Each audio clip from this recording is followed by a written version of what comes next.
Lấy nhầm chồng nhưng không thể ly hôn thì hãy làm như sau. Đầu tiên thì đừng coi anh ta là chồng nữa, mà hãy coi anh ta như một người bình thường hoặc là một người trọ chung thôi. Đừng cố gắng để thay đổi anh ta làm gì nữa. Kỳ vọng lắm thì thất vọng nhiều. Anh ta đi đâu hay làm gì với ai cũng mặc kệ anh ta. Đừng có ý kiến ý cò làm gì, bởi vì có ý kiến thì cũng có thay đổi được gì đâu, và chỉ dẫn đến cãi nhau mà thôi. Bạn cần phải hiểu rằng á, chồng không phải là tất cả.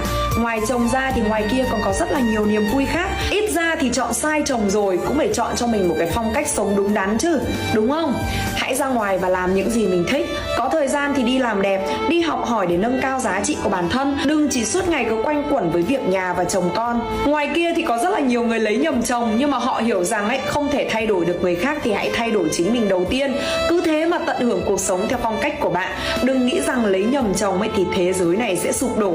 Mạnh mẽ lên.